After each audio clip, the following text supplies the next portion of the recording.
Hi, everyone, and welcome to another Other Talk within the Nine-Sided Circle. I am one of your two hosts, Nor Kyle. And I am yet again the other one of your two hosts, Mushtaq Ali. Yes, and thank you for joining us for, as I said, our Other Talk, which is our once monthly, every third Sunday of the month. We do an extra talk so that people in Europe and Africa and South Asia have the opportunity to join us at a time that's a bit less strenuous for them, as opposed to our evening talk, which we do every Sunday. And many people join us for that as well. So if you are interested in joining us, figure out whether 10:30 a.m. on the third Sunday of every month works for you. That is Pacific time, or 6:30 p.m. Pacific time every Sunday. You can also join us for both, as several people do, which is amazing, and we certainly appreciate it. But we get to see a few people who only get to join us once a month today, and that is very special. So thank you for being here, all of you. And welcome to those who are watching on the replay, which brings us to our spiel. Mushtaq, you want to lead that off for us? All right. So, if this is your first time here, and I'm assuming that you're watching this on YouTube, because if you're already here, we've already said hello. But since you're not, we're saying hello to you now and welcome. And we would like to invite you, if you have not done so yet, to subscribe to our channel. We would love to have you as members of our channel, and we put out videos every week, hopefully going over subjects that you will find interesting. And we're very chatty. We love to talk to people in the comments on our videos. So feel free to make a comment.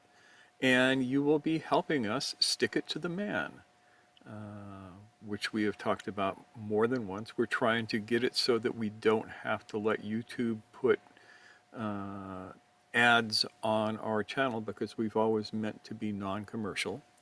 And we can only do that if we can get up to 1,000 subscribers, which we are getting closer to. We are at 654 subscribers as of this morning.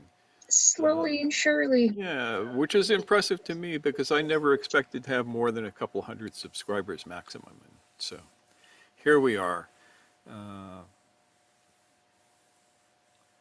Anyway, think about subscribing to us. Think about liking this video. We love it when people like our videos. It gives us that dopamine hit. We see it and we go, somebody likes us. Yes. Not to mention, it helps get us up in YouTube's bizarre algorithm so that people can find us easier. And it lets us know that you're here and you're actually watching. So, like our video, make a comment. I would say if you hate us, hit the hate button, but YouTube has, for some reason, disabled the hate button, so you can't hate us anymore. Sorry. There's a couple of people who used to like to hate on our videos. And they can still hate them, but nobody will see you now. Which kind of takes the fun out of it. But be that as it may, be welcome. We will try and amuse you and amaze you with all of our stuff. And I will mention one more thing, which is, since this is the end of the year, we are doing our yearly, we call it the fun drive as opposed to the fund drive, our yearly fun drive, because we operate this channel on a shoestring, and we work it off of your donations. We don't want to charge people money for most of what we do. And so we trust in God and the generosity of people who find us interesting. So if you have a few spare coins laying around that you are just dying to get rid of this Christmas, feel free to make a small donation to the Nine-Sided Circle, and all of the money that you donate will go to the upkeep of the circle. And you will find a link down below in the description that has the PayPal. And yeah, feel free. Yeah, we would really appreciate it. And many Yeah. people have donated already, which Is certainly, amazing and wonderful. yeah, Yes. yes. And it's going to make keeping this community afloat so much easier. And it makes it kind of a shared endeavor in that way. And that's exciting for us because that's what it's really about. Yeah, So, and it allows us to do things like we use a Zoom Pro account to do mhm. this so that we can have as many people as we want for as long as we want because, as everybody knows, we're kind of long-winded. Uh, yes, this is not a channel for those with short attention No. spans. What can I And say? yeah, things like your camera has been kind of on the fritz, Yeah, as people have so seen in our videos. So we're going to be yeah, improving on that as upgrading. Yeah, well. we upgraded your camera last year. We'll Mhm. upgrade this camera this year. Yep. So things like that, better quality for everybody ultimately. So Yep. thank you. Cool. So enough of that. What are we Enough of talking that about stuff. today? Okay, so we got a question Yes. from within our community last week about how to, what is the significance of the difference between these terms of human adulthood and the awake state and abiding non-dual awareness? So we wanted to take an opportunity to laser in on that. And although we won't be able to go in super exquisite detail today, since we only have our limited amount of time, we've done specific talks about perhaps, at least human adulthood and the awake state in the past, and I'm sure we'll be linking to those. But we wanted to bring them together and flesh out the context in which they all kind of coexist and support each other in our lives as people on the path. So why don't we delve into that, Mushtaq? What a great idea. So, we have these three concepts that are in some ways interrelated, all very, very important, and relevant to the seeker. I like that term, the seeker. We could even say the seeker shall awaken, for those of you who like terrible David Lynch movies. Um,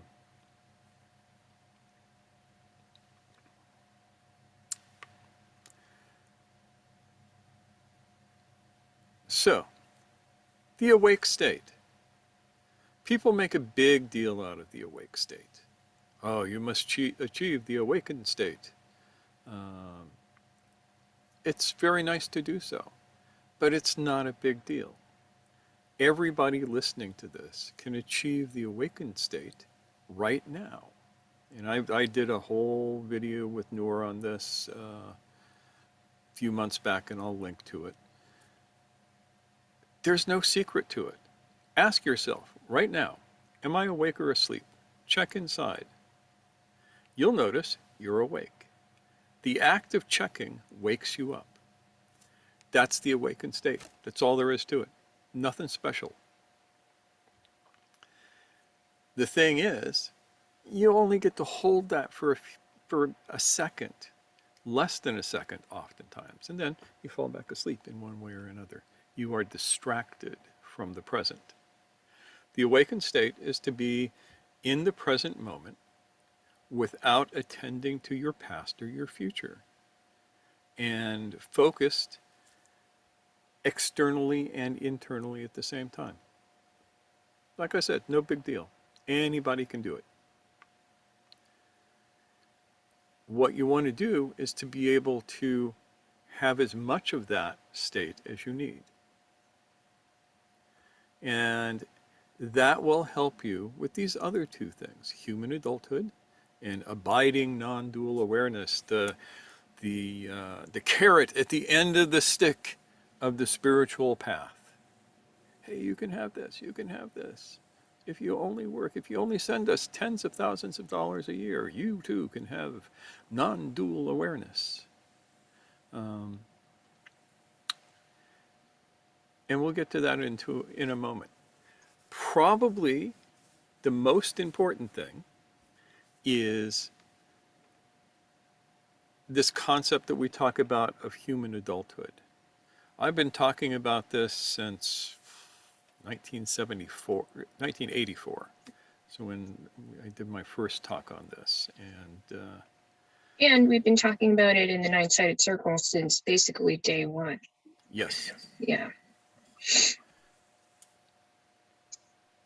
Because it's pretty foundational. I mean, it is foundational. it's absolutely Yeah. foundational. The thing is, you can achieve what passes for enlightenment without ever becoming an adult. We have seen this all too often. But without that human adulthood, your enlightenment doesn't really do anything.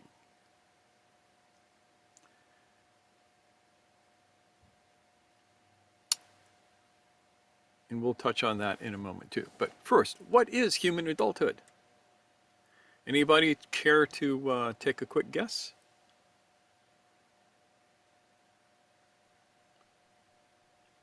Treating others as subject and not object is part of it. Yes, that's a very important part of it. As I like to say, only children pull wings off flies. Adults don't. And the ability to future pace, Yes, what does that mean? being able to anticipate the outcome of my behavior. Yeah, And I'm not sure about this and acting accordingly.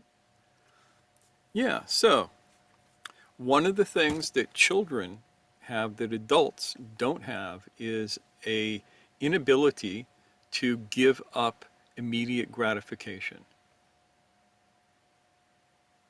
Children want immediate gratification. There's a classic psychological test where you have a room full of 5-year-olds and you put a marshmallow in front of each of them and you say, I'm going to leave the room for a moment.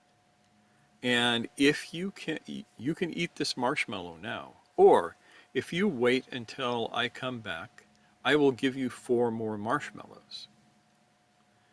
And you know what happens? Almost all the kids eat the marshmallow. They cannot get it through their head that waiting would benefit them, or in this case, rot their teeth.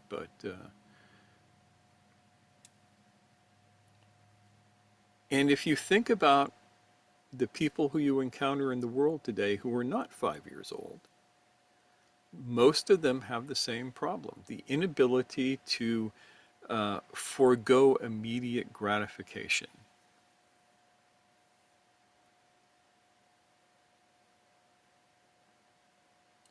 Even though at some level they may know that the outcome of accepting that immediate gratification will be disastrous.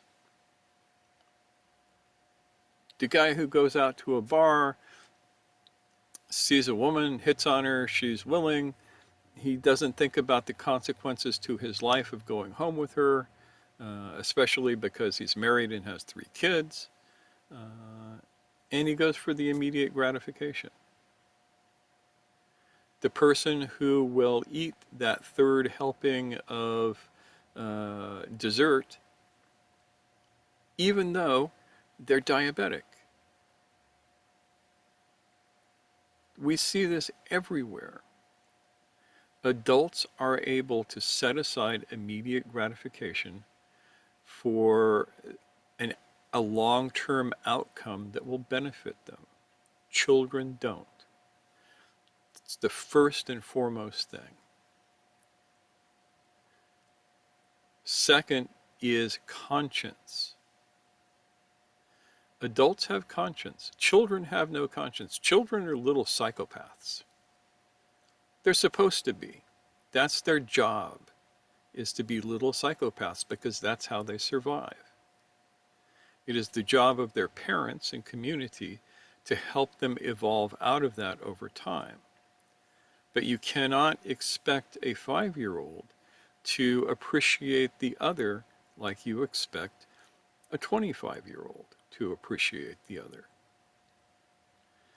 And again, in modern society, we are seeing this happen less and less. Conscience is no longer part of human development in a vast majority of people, which is why we see more psychopaths and sociopaths, mostly in the capitals of our countries, than ever before.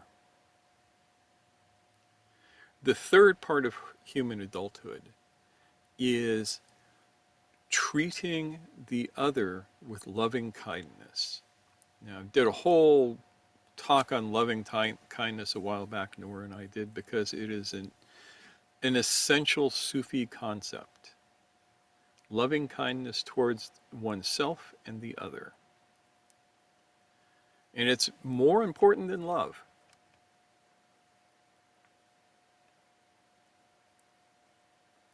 So,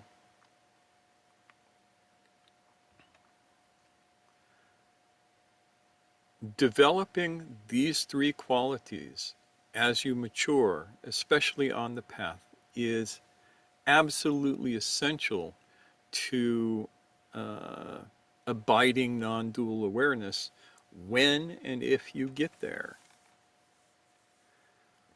And most people, when it comes down to it, what they want is human adulthood. Human adulthood is what gives you the ability to manifest your goals. Did you know that?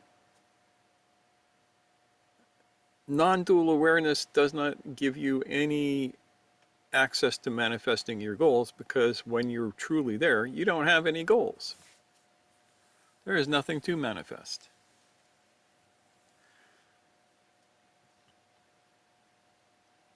Now, why do you think this is?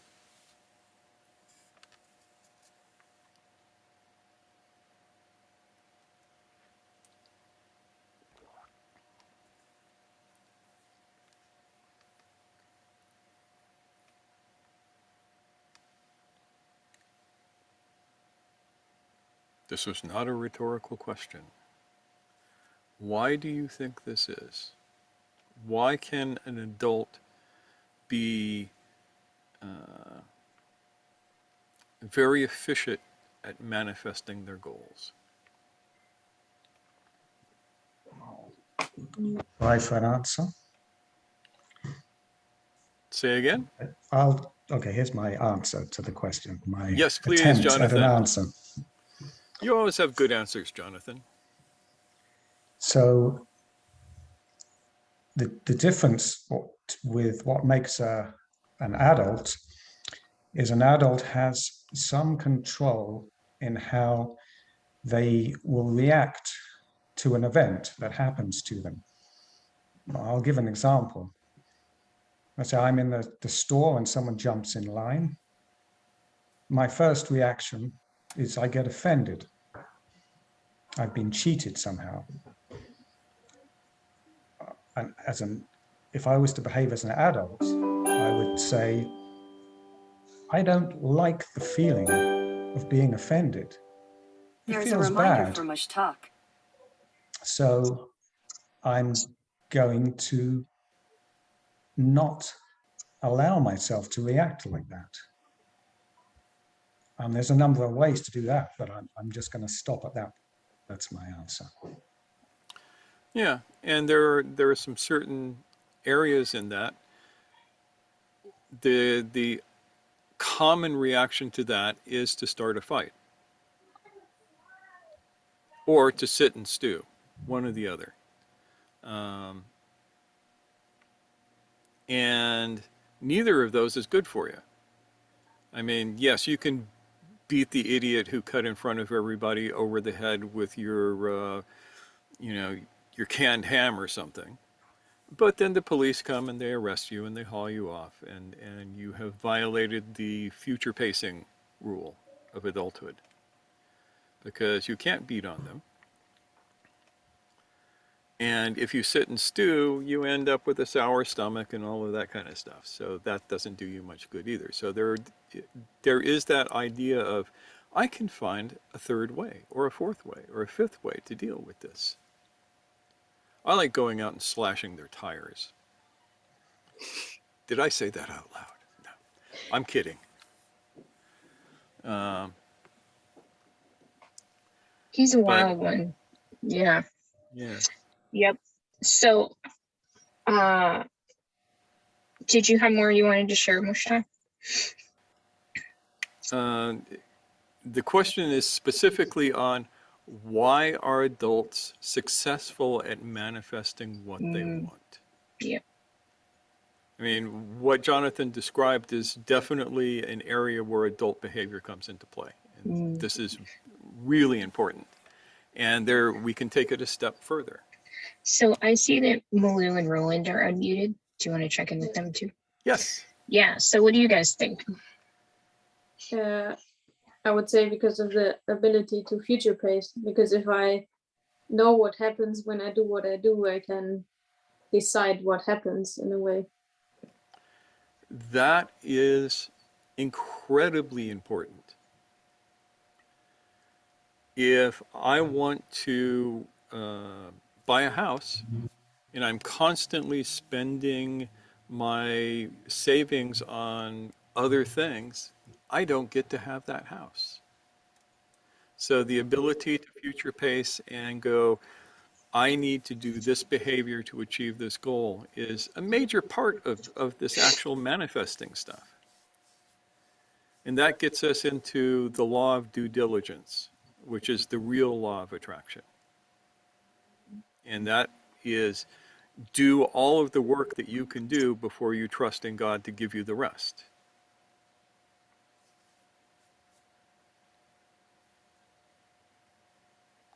So adults do that. Children can't do it. Children do not understand that they have to do the work, and they want to sit around and have magical thinking and believe that everything is going to come to them. There's a famous quote from a woman who was an athlete in Sweden. I think she was a biathlete, skiing and shooting. And a news reporter says to her, "Wow, you were really lucky today to win that gold medal." And she says, "Yes, of course I was lucky, but you know, the more I practice, the luckier I get." Wow. I can't imagine saying that to someone who's like committing so much of their time to this activity and someone says, that was lucky of you to win. Yeah. Rude. Yeah.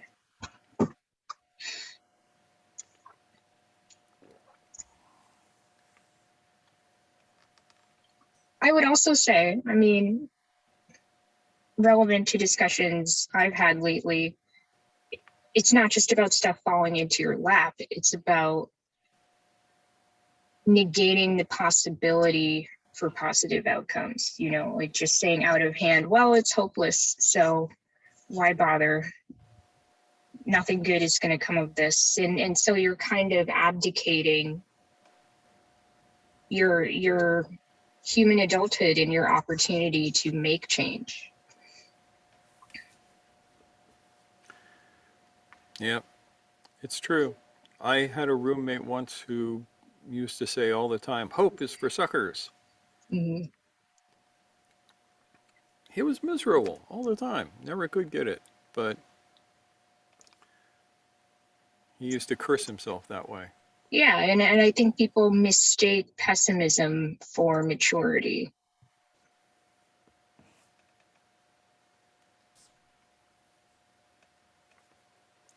I wonder if the answer to your question might have something to do with dealing with reality as it is rather than the dream we live.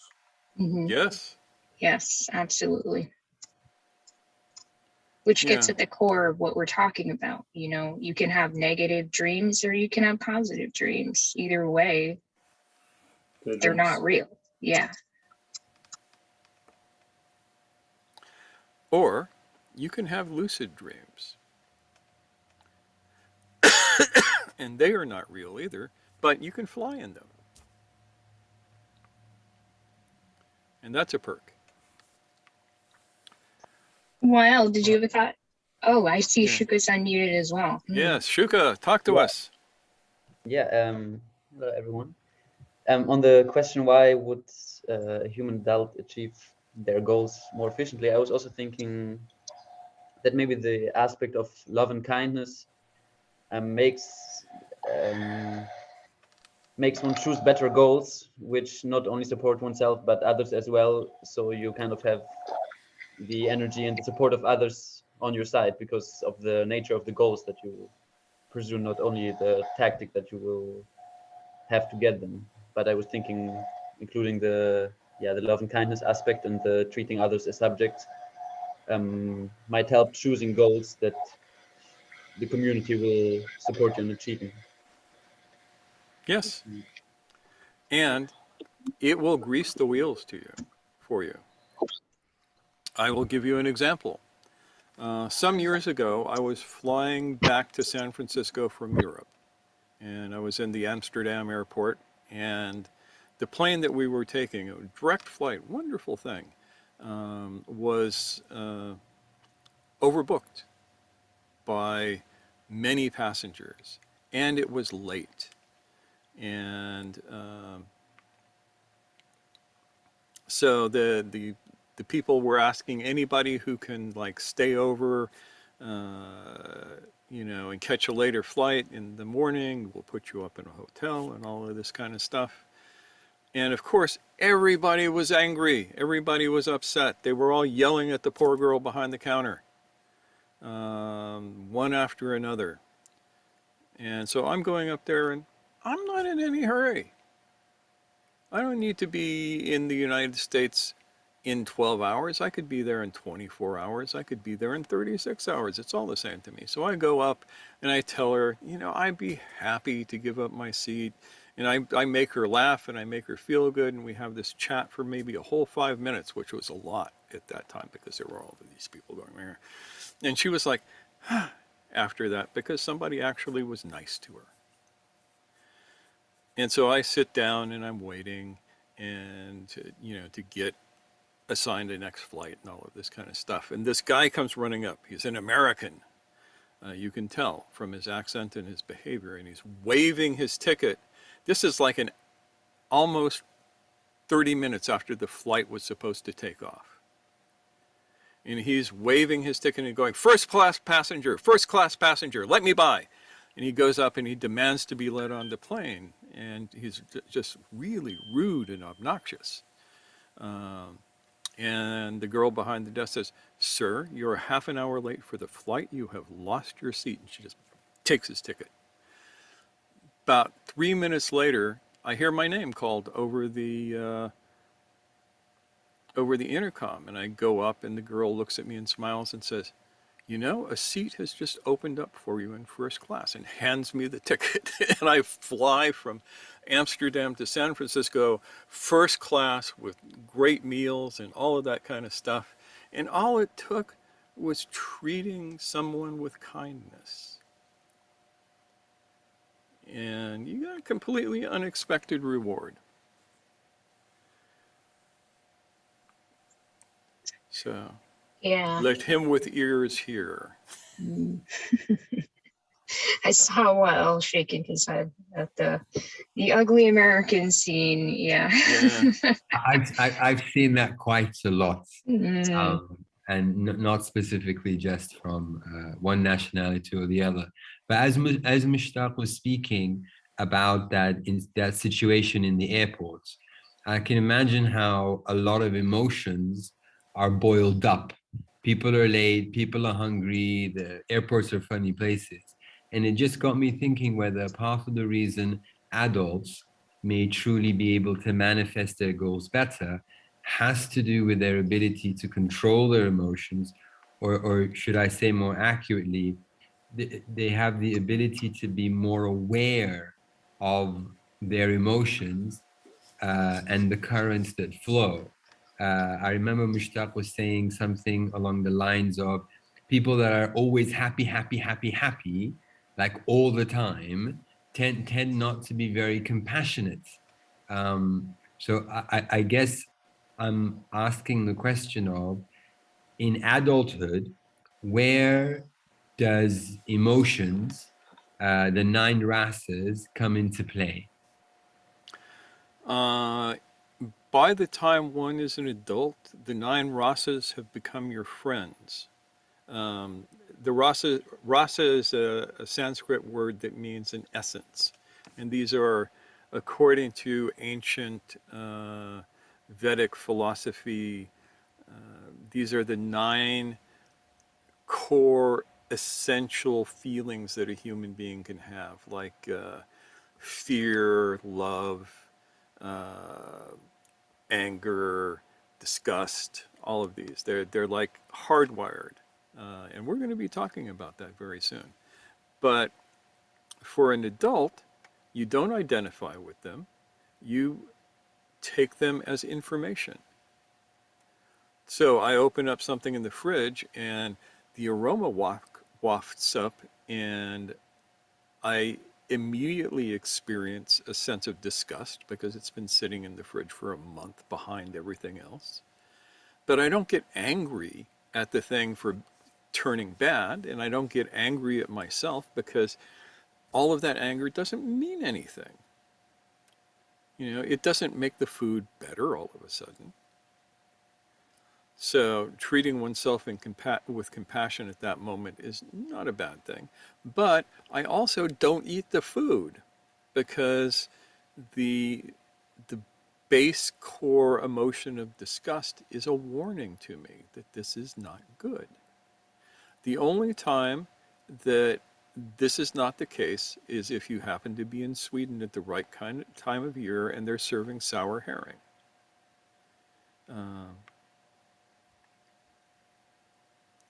Other than that, you have to trust this. So I think the undercurrent of what we're saying is that human adulthood is not about stuffing down emotions. No, it's about letting them be tools for you. Mm-hmm. Yeah. And not necessarily reacting to them on impulse, like, oh, anger, shouting, hitting things. Just, wow, I'm pissed off right now. Clearly, I am pissed off right now. What am I going to do with this energy? Yeah. Or in the moment you see some dude run up to a kid on the street and start beating him over the head with a stick, you need that anger to give you the adrenaline to go up and take the stick away from him. Right, yeah.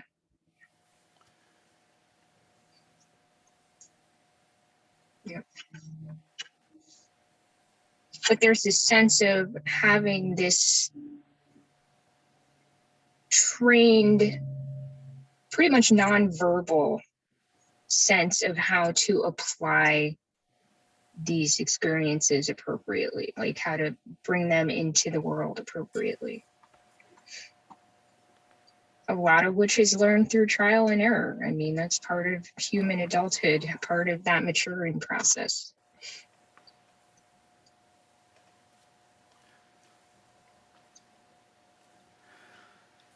So let's, for a moment, we'll get back to this human adulthood thing, but let's for a moment address the idea of abiding non-dual awareness. Yes. This is like the prize at the end of the journey to some people. Now, so what does this mean? It means that you have touched the state where all is one. And you are working to stay in that state. And you have achieved the ability to stay in that state for long amounts of time. Some people will say, forever. I have yet to see that in anybody who has ever claimed to have it. But that's neither here nor there. It's an interesting state because, yes, you experience one being. Now, some people will experience what they perceive as illusion, which is, that's 2 things. reality and illusion. So that's not non-dual. It is the understanding of oneness. For those of you who went through the retreat, we went through an entire book by Ibn al-Arabi on this, and it's hard to understand. It's hard to put into words. This is beyond the verbalizations that we can do.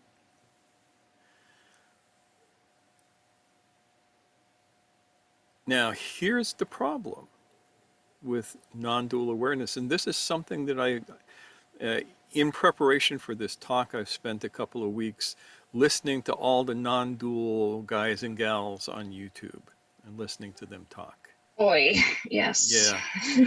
And in my rough estimation, most of them have not passed through human adulthood to get to their non-dual state. You know what that gives you? Can you take a guess of what happens when you do not achieve human adulthood before you enter into a state of abiding non-dual awareness?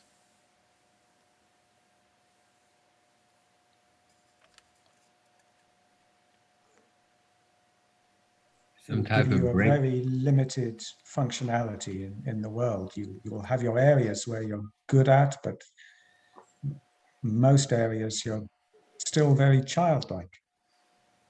Or even childish. Somebody else was going to say something? Yeah, Wallow had been unmuted. Yes. Thanks, Jonathan. I was going to say some type of breakdown, because it's like too much energy with not enough capacity to hold it. That doesn't sound so good. Yeah. Weird things often happen. One of the things that often happens is that the person who is in this experience develops physical symptoms. Enlightenment sickness. We have this thing called Sufi sickness, which happens.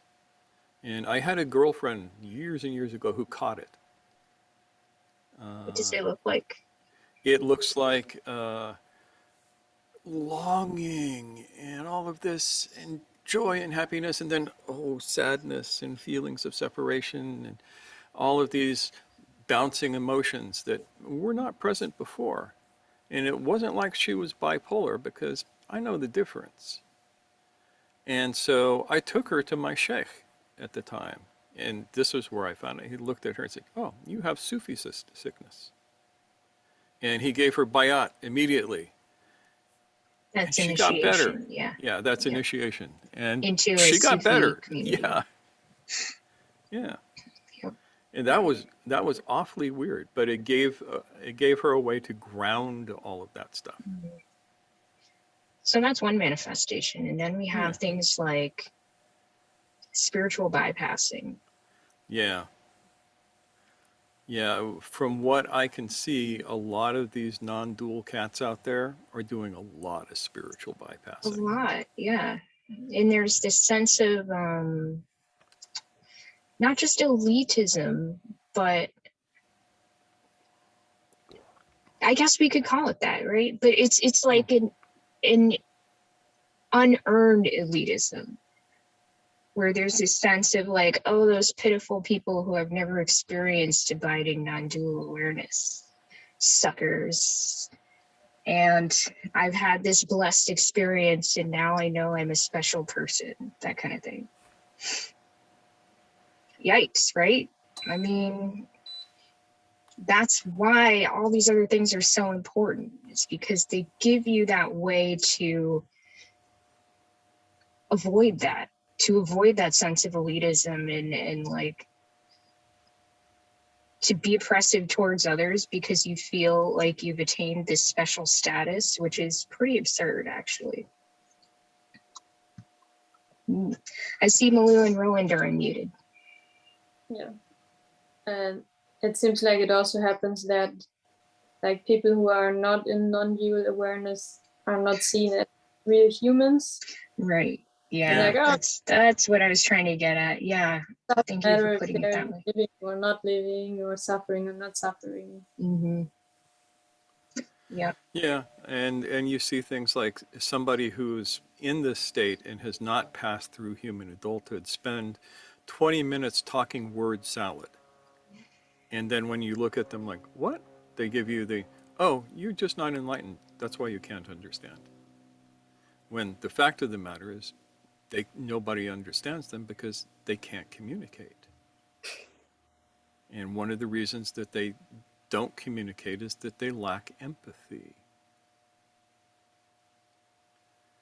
The child in non-dual awareness looks at the other as an illusion. An adult in non-dual awareness looks at the other and experiences the other's inwardness as part of their own inwardness. That's the difference. And it's a huge difference.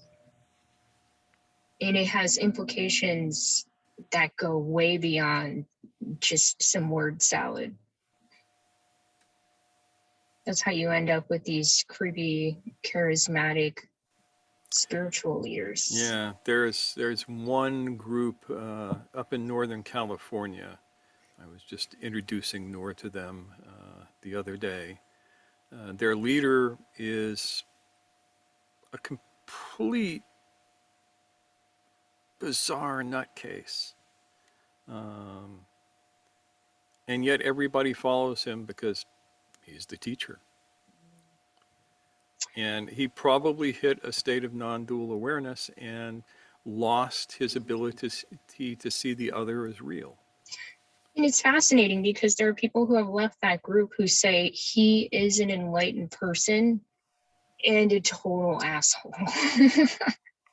And that is their assessment of him. I forget exactly how she put it, but it was with that kind of flavoring to her words. And it was just, you can't help but laugh because it's so unfortunate and so devastating for the people who end up encountering this person. Fanny, I saw you unmuted. Did you have something you wanted to say? I was just thinking about if that person would be questioned, they would probably, or they might throw a tantrum like a kid would, kind of thing. Absolutely. Yeah. Absolutely. We have experienced this. Yeah. One of the things that is a real telling thing is that people who get into this space cannot deal with people who don't defer to them. I experienced this myself not that long ago. Some guy who's supposed to be all enlightened, and I wouldn't defer to his position, and he just got enraged. And it wasn't like I'm saying you're wrong or anything. Well, actually, I was saying you're wrong. But he did not know how to deal with somebody who does not defer to him. And they do throw tantrums. And I watched this guy throw a complete and utter tantrum. I was sitting back going, wow. Yeah, it was a crumbling of the facade. Yeah. On a whole lot of levels. Yeah. And in some ways, it was amusing. In other ways, it was very sad. Mm-hmm. Yeah. But yeah, adult human beings can deal with people who disagree with them and not lose their shit. Yeah. Jonathan, I saw you unmuted. Would you like to speak? As long as these people who can keep that state can actually keep it, they're untouchable. They won't experience negative emotions. But these it's a very fragile state from what you're describing. They're easily knocked off of it. Like when they got offended on that, what you just mentioned, he must have lost his state of non-dual awareness. Oh yeah, he totally lost his state. Yeah, he totally lost his state. Yeah, but while he's in it, he's safe. He's untouchable. He's impregnable. Yeah. I can see the calling for it, the desire for it, if you can maintain it. Yeah, and we lived through one of the great examples of that here in the U.S., and that was Bhagwan Sri Rajneesh and his community moving to Antelope, Oregon. Now, I consider Rajneesh to have been an awakened guy, but I also consider that he must not have dealt with a bunch of his shit because of how things turned out there. You know, that community was not just a failure, but an utter failure and a blight upon humanity in a lot of ways. And it came out of this guy who, you know, obviously had had profound experiences of deep spiritual understanding. And I take that as a cautionary tale. Mm. It's pretty tragic. I mean, not only for the people who suffered as a result of that Yeah. influence without proper constraints Yeah. And self-imposed upon it. yeah, Levita just sent a message that it looks like it just came to me, but it looks like it was meant for the group. And she comments, no one likes to clean the latrine completely. No. And Yeah. that is absolutely, you get to that non-dual state and it feels good and you go, oh, my work is done. Yeah. And not only was it hurtful for the people around him, but it's such a waste for him himself. You know, he just kind of crumbled into Yeah. poor Every good health. thing, And yeah, every good thing that he had done and said up until that point was pretty much wiped out in the actions of the people around him. I see Malou and Roland are unmuted. Yes. Yeah, I'm wondering about a thing. You mentioned this before, that there's nothing, let's say, higher than the non-dual awareness.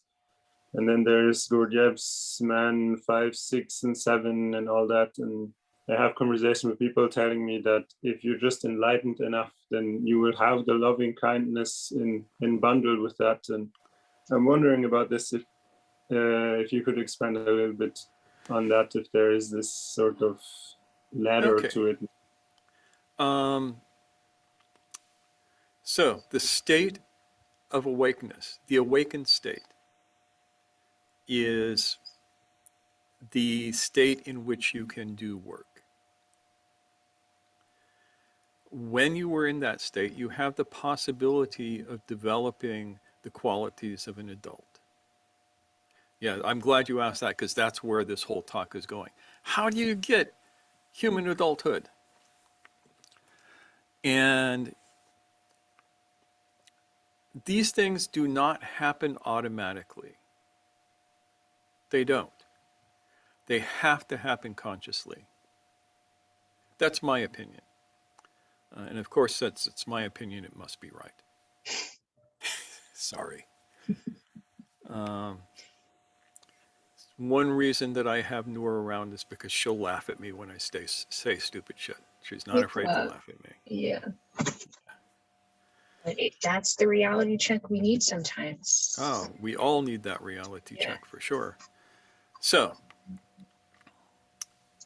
achieving the awakened state allows you to start cleaning the latrine because you are no longer identified with the crap that you've accumulated, and you can begin to shovel it out through a long and arduous process.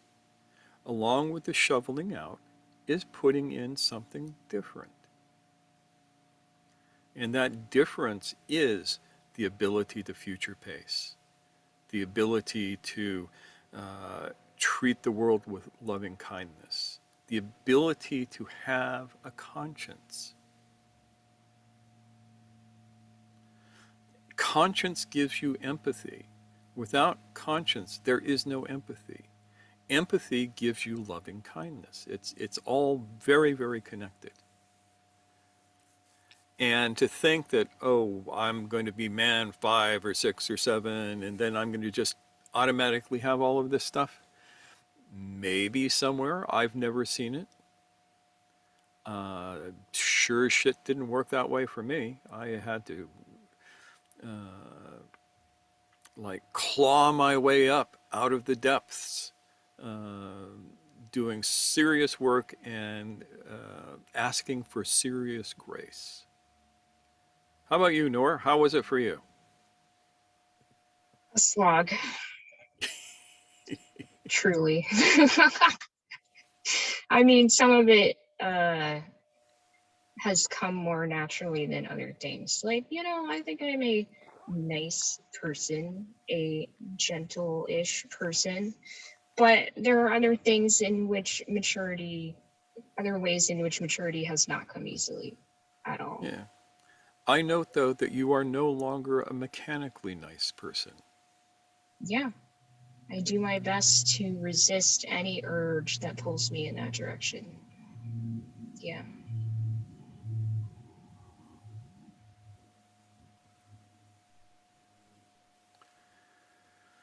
So, the first key to this is the awakened state. We love the awakened state. You don't want to be there all the time. It is okay to have a nap. I mean, if you watch the latest episode of The Witcher on TV in the awakened state, it is utterly boring and completely useless, and you will not enjoy it, and it will be a waste of time. You have to allow yourself to be in a state that can appreciate the fantasy. But you're not going to live there. You're not going to go, oh, this is real. So you're going to just enjoy it for the moment, and then here I am awake again. You get to allow yourself to do that. It will become of less and less interest as time goes by. But as far as I'm concerned, there is no reason to force yourself into a mold when you can just evolve into it. So, watch the latest episode of The Witcher. It's all right. It The won't latest hurt you. season. Yeah. And that goes for everything else. I used to take my guys to, and by guys, my best fighter was this little, she was like 12 when she came to my school. Ended up more world championships and trophies. So many trophies that her father had to build a new room on the house to house them. And that's not bullshit. That's real. And, we would take going to tournaments really, really seriously, using the same process of suspension of disbelief that you use in watching a movie. But at the end of the tournament, it was like, that's really meaningless. The piece of metal with the little cup and everything does not mean anything. Your ego would probably love to stroke it and kiss it and go to bed cuddling it and all of this kind of stuff, but it doesn't mean anything. But in the moment, you can let it mean something. You can let winning mean something really important to motivate you to do it, and then let it go at the end so you're not attached to it. Hard to do. In modern times, we see people who are attached to being champion of the world. For instance, look at any number of people who have ruined their lives because they actually thought that meant something. Mike Tyson is a great example. In some ways, Tyson seems like a really sweet human being. In other ways, he let that whole champion thing go to his head and made some really serious mistakes from that. So it sounds like there's an intentional flexibility here. Yes. You're using this dream state kind of, experiencing the dream kind of as a tool for achieving specific outcomes or pushing yourself towards specific outcomes, while in kind of a meta-narrative sort of way realizing that you're just taking on a story for a specific purpose. Yeah, and that's a distinction that I like to make. Human adulthood is being awake in the dream. It is literally lucid dreaming in the awake world. Abiding non-dual awareness is being awake from the dream. It is stepping outside of the dream entirely. Now, this is not to say that the world is a dream in the natural sense, or it could be, who knows, doesn't matter. But what matters is, are you awake right now, or are you asleep? And the sense of awakening that happens with that question is the same sense of awakening that happens in a lucid dream, where all of a sudden you go, oh, I'm dreaming. And the moment you do that, you can take control of your dream. The same thing is true in this dream. The moment that you realize that you are in a dream and you are awake in that dream, all of a sudden you can fly. Metaphorically speaking, don't jump off any roofs. This is metaphor. This is not reality, because there are rules in the dream. You all know that, right? I have told this story before, but I'm going to tell it again. So there is a teacher and his student walking through the forest, and the teacher looks up and he sees an elephant, and the elephant is male, and it's wet along the ears, and it's really pissed off. And if you know the signs, you know that that elephant is in heat, and it means he's really, really dangerous. And so the teacher turns to the student and goes, "Elephant, run!" And the teacher takes off. Now the student goes, "This is a test, because I know that this world is illusionary." So he stands there in meditation. The elephant runs up, picks him up with his trunk, throws him on the ground, jumps up and down on him, and then runs off. The teacher comes up and he's like putting his student back together and binding his wounds. And he says, "I told you to run. Why didn't you run?" And the student says, "Yes, but you taught me that the world is illusionary and this is all a dream." And the teacher says, "Yes, this is a dream. You're a dream. And the dream has rules. And one of the rules is, if you see an elephant, run." And so it's useful to realize that the dream has rules. And you don't get to violate the rules that you don't get to violate. There's a lot of things that you think are rules that aren't. They're just like suggestions. Those you can change. Like, there is a suggestion that you only have a certain amount of prosperity.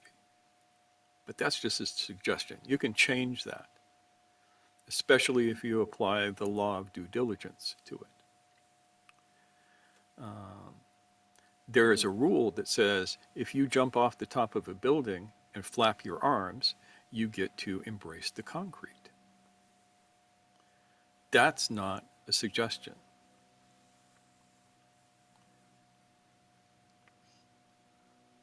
So an adult knows the difference between rules and suggestions too.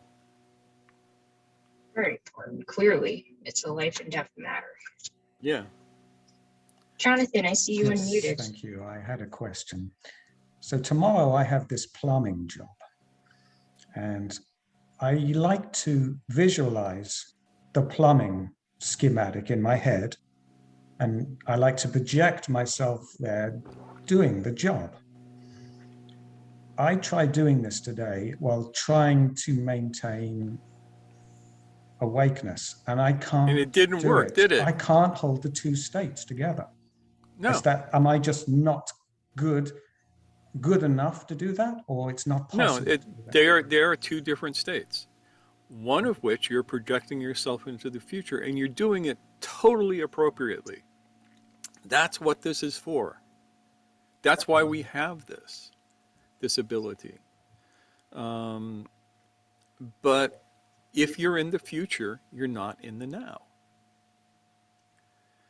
So the thing to do is allow yourself to be in the future. You're future pacing that right now. You are looking at this plumbing job and going, okay, this needs to go here, this needs to go here. I need these tools in order to make this do its thing. I need this particular kind of wrench that bends this way and I can go up and hook it in and undo this, all of this kind of stuff. And then when that becomes the now, you know what you need. You know what is going to happen. You have anticipated a lot of the problems that could emerge from this job, and you deal with it in the now. And when it's the now, you be in the awake state. You might want to check in with the memory from time to time. But Makes sense. This is what shifting gears strategically looks like.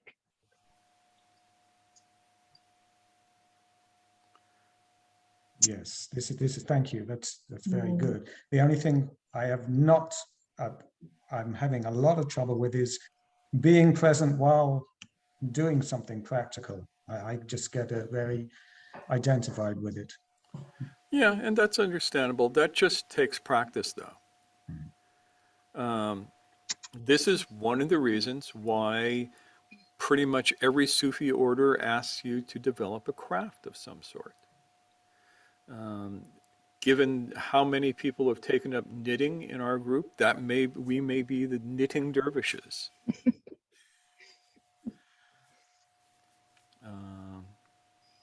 But yeah, that's just practice. I learned this as a kid because my grandmother, to keep me out from underfoot, taught me how to do beadwork. And that's very meticulous, and you got to pay lots and lots of attention. And so over the years, I developed the ability to be very, very present as I was doing my beadwork, and that taught me a lot of things.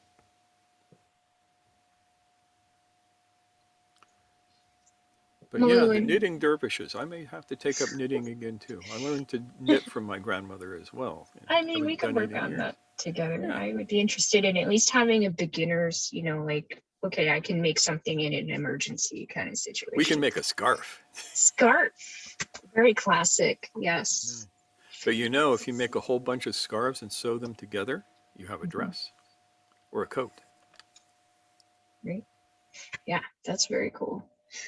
All right, Malou and Roland, I saw you unmuted. Yeah, quite a similar question to Jonathan. I was wondering if I kind of wake up from an emotional trance, let's say I got very angry at something and I'm like, oh, I got really angry there. And I realized that this was like an inappropriate reaction to something, and then I look back at why it started and how it started.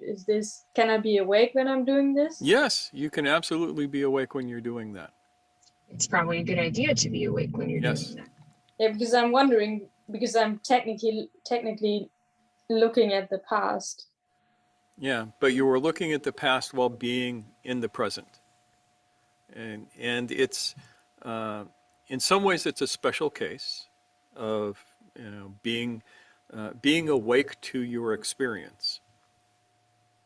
It's not the total being awake now and just being in neutral gear, being in the rasa of shanta, of peaceful calmness. But you are letting yourself be awake to the experience so that you can devour the experience, autolysis, to eat that experience and digest it and turn it into something useful. And can even going back to when I was 2 years old. Is there a point where it stops, or is this actually really finding the source? I don't know if there's a point where it stops.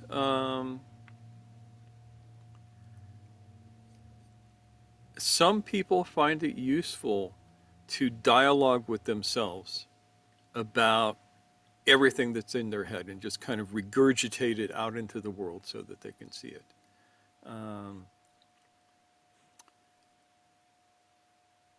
I don't find that personally as useful for me as other things, but I have known people who have found that profoundly useful. So this is one of the things, it depends on the person. Can you eat the experience and then let it go, digesting the energy back into yourself, or are you stuck there? Oftentimes, people who do this end up reliving this experience over and over and over and over again. And in my sense, it is experience it once, understand it perfectly, and you're done.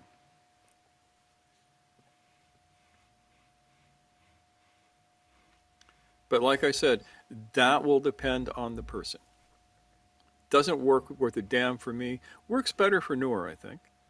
Yeah, I mean, I think I'm kind of in a middle ground where sometimes dialoguing with myself just takes me in circles and I find new aspects of the thing to like, oh my God, unpack. And sometimes I forget what I've already learned about the situation.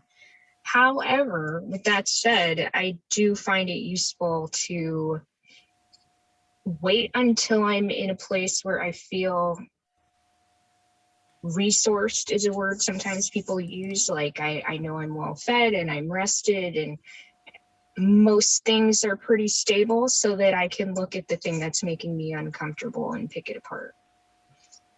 And I feel like I'm able to come to more grounded conclusions because I've given myself a bit of space from the issue in order to return to it later.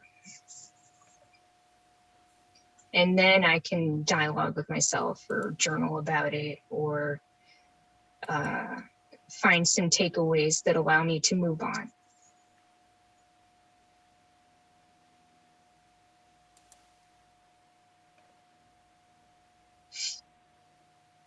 So hopefully that helps. I mean, it can be something that you explore. You don't necessarily have to pull a solution out of the air right in the middle of this conversation for the future use. Yeah. Yeah, thank you. No problem.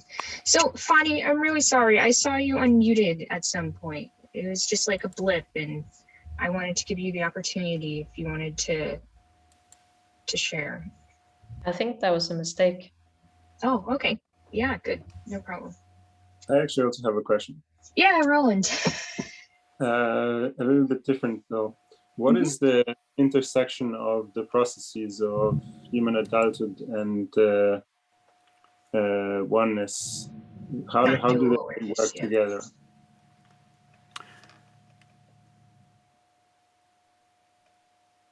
Non-dual awareness becomes the resting state. So,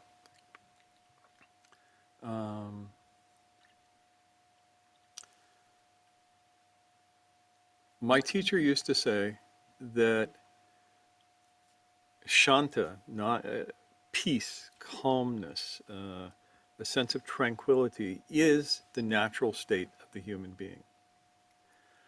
All the other states are like visiting. You're going and visiting a friend. And he said, there's nothing wrong with visiting your friends. Go, enjoy, but come home afterwards. So whatever comes up, and as far as I can tell, no matter what anybody says, if you hook them up to an EEG and you watch their brains do stuff, you will see them being distracted by this or that or the other thing. And that's all right. We're hardwired to do that. And after that moment, come back to that sense of peace and oneness and connection with the all. That's how it works. So right now, we're engaged in creating the dream together. This little dream interlude where, if we're lucky, teaching is happening. And then afterwards, we all go, that was a nice dream. And just, here you are. And you experience that state of oneness of being. So it becomes home base. And I'm pretty sure that anybody who says that they stay there all the time and never leave it is bullshitting somebody, either themselves or you. And I look to modern neuroscience for my evidence for this. I actually just had a direct experience of that. I was invited to participate in a study at Stanford University because of an eye condition that I have. And what they did is they hooked up 500,000 electrodes to my brain, all over my head. And then they spent an hour having me look at this computer screen and be present. And they would test my presence by giving me cues to hit a little button. And if I missed the button, obviously my mind was elsewhere. It was not being present in the moment.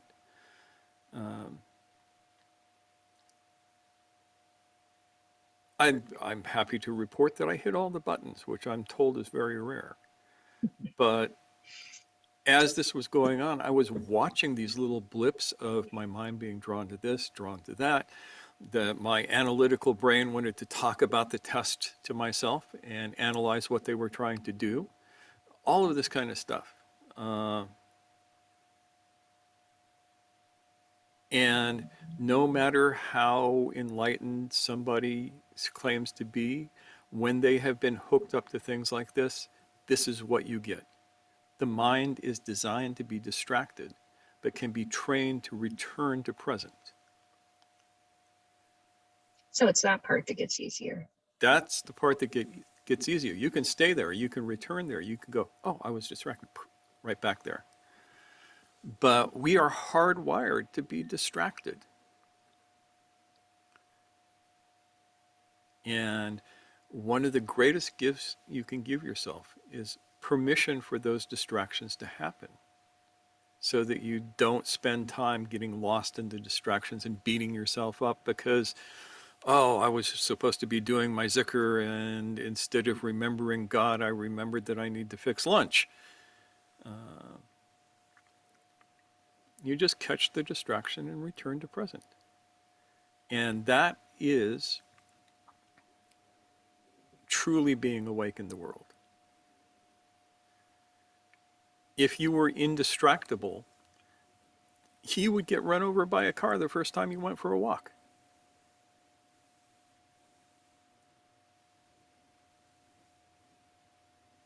Or you'd get lost and never find your way home again.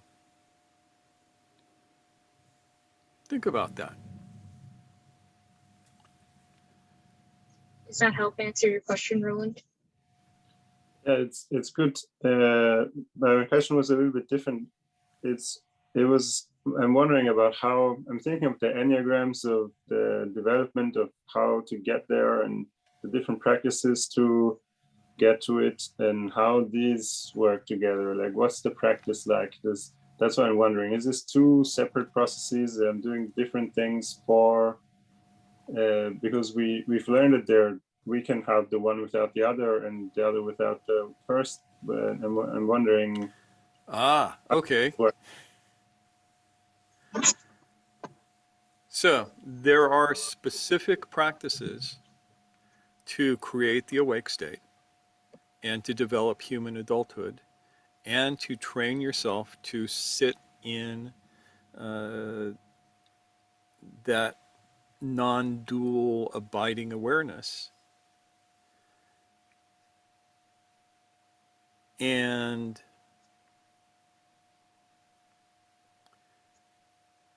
the practices will be different for everybody, but the process will be pretty much the same.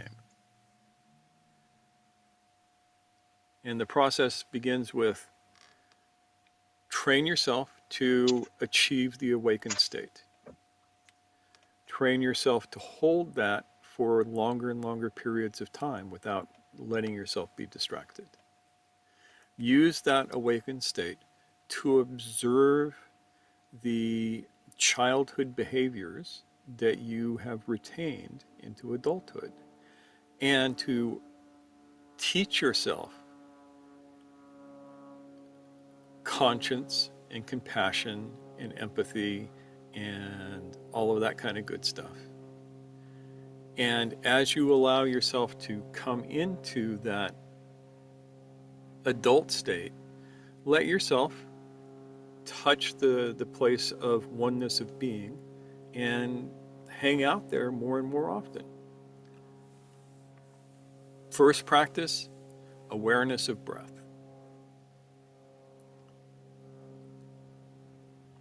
That in itself, if you just did that, would eventually get you where you're going, for the most part. And do not give up.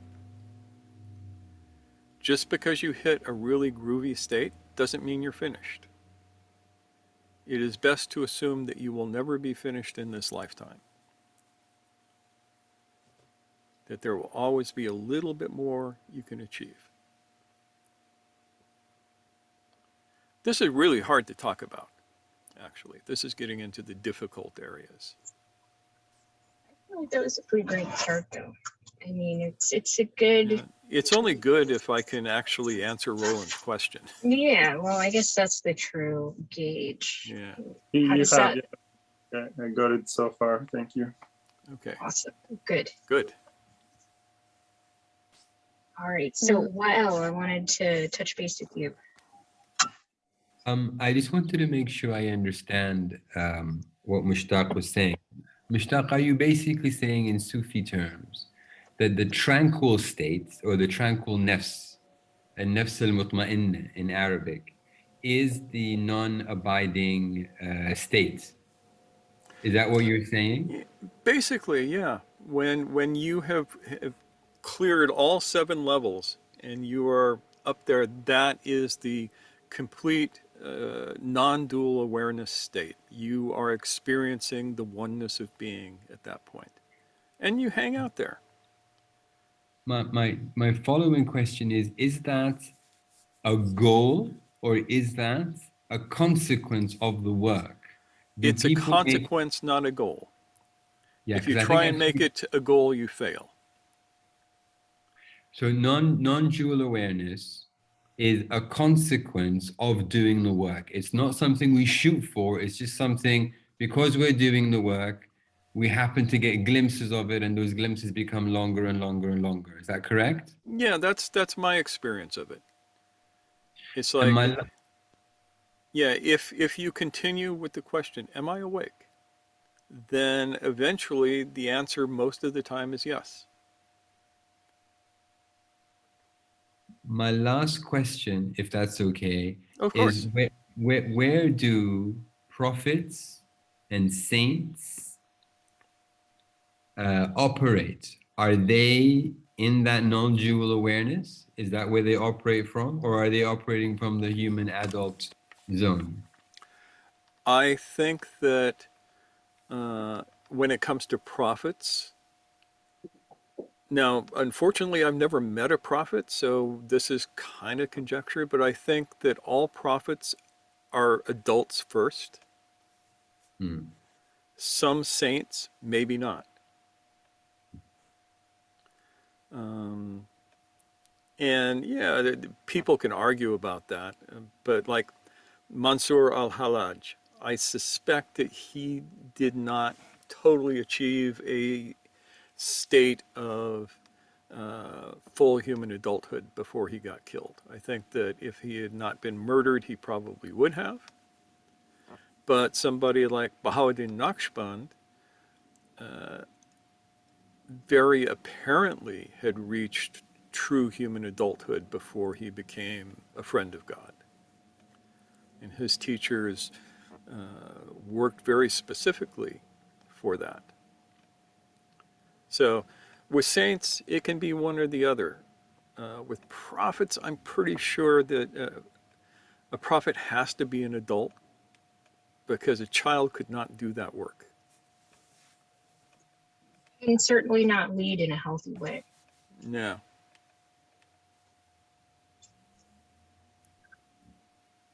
Good questions. Yeah. Did that answer to your satisfaction? Very much so. Yes. Thank you. Shukran. Malou and Rowan, did you have more to say? Yeah, I was wondering if developing a healthy ego is part or is becoming an adult. And the answer is yes, Mm-hmm. if you want to be in the world.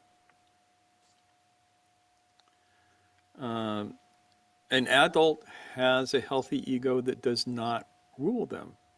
But without an ego, you don't function in this reality. You don't function on this planet without an ego. You can find the guys who go totally egoless because they're sitting in a cave in the Himalayas, and the only way you know they're still alive is that their hair is still growing. So that's kind of what happens when you don't go down the path of like flexibility between states, right? I mean, they may Yeah. have that, they may not, but they have chosen to give it up, Yeah. theoretically speaking. And that amongst the non-dual guys has been a big thing of, we're just going to give this up. And they all seem to end at a place where they're non-functional anymore. I had the thought of like being an adult means having and acting from a healthy ego, and then maybe non-dual awareness is like being free from it. Yeah, if you are not identified with your ego, then you can enter the non-dual state very easily. If you're identified with your ego, that's the problem. But as long as you are living as Malul in your body, in the world, there is going to be a necessity to have an ego. Otherwise, how are you going to know what you want to eat for dinner? Seriously. The ego figures that out. The ego tells you what to wear in the morning. Otherwise, you may go out to work in the garden in a formal gown and go to town wearing nothing but a bath towel. And there are egoless people who do shit like that. But for us normal folks, the ego is useful.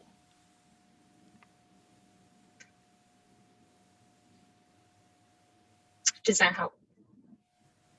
Yeah, it does. Thank you. I would like to check in with people we haven't yet heard from who might want to speak. David, how are you doing?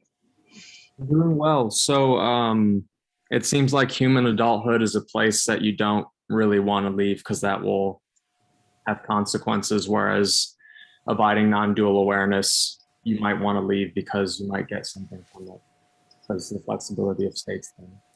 Yeah, you can move in and out of non-dual awareness. And that's just a matter of focus. Being able to return to it as your natural place. And that's the other thing that they call that is the natural state. Spending a lot of time in the natural state is great, as long as you can still remember to water the plants and wash your dishes and that sort of thing. But as far as human adulthood goes, it's kind of like, I mean, this is kind of a weird analogy. I don't know why it's coming to me, but I'm going to go with it. Like, you adopt a dog, right? That dog is your responsibility now because you've made a commitment to bring that creature into your life. And at this point, it would be extremely problematic to, I mean, for the most part, to just say, well, it's here, but I'm not going to engage with it or feed it. I give up on this. I don't care anymore. I kind of think of human adulthood in the same way, in the sense that we take it up, we cultivate it, and we hold on to it and care for it for the rest of our lives, basically. Yeah. And that brings up another very important point is an adult human being can take care of themselves and others. You know, if you happen to say, if you're about to become a mother, all of a sudden you have the responsibility not just to care for yourself, but to care for a helpless human being who will not be able to successfully care for themselves for 13 or 14 years. It takes that many years just to not do stupid shit that will get you killed. Well, in a Or way, we're do- doing that for ourselves, right? Yeah, yeah. In a very visceral sense, that's exactly what we're doing. Yes, so we as human beings work on not doing stupid shit.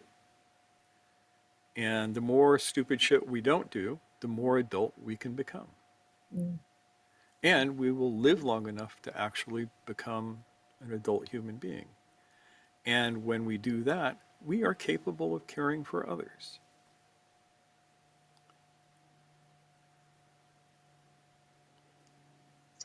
Does that help at all, David?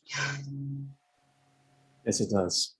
Okay, good. I'm glad you got, yeah, Mushtaq said it well, but I'm glad you got something out of all that. Good. Anybody else? I mean, are we heading in the direction of wrapping up, Mushtaq? Yeah, we are. Yeah. Do you have anything else you want to add? Above all else, don't take any of this seriously. Take it very lightly.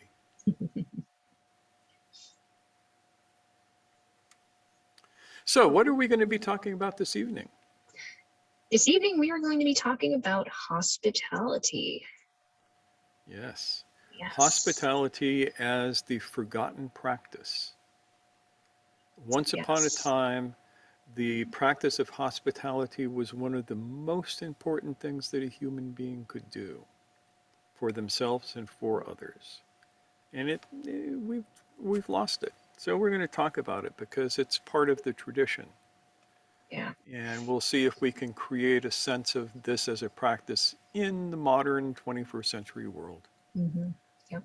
We had a little debate between us about whether we should do this talk in the morning or the hospitality talk in the morning, because we had people, we specifically wanted to be there for each of them. But yeah, we came to a compromise. So this is what we ended up with.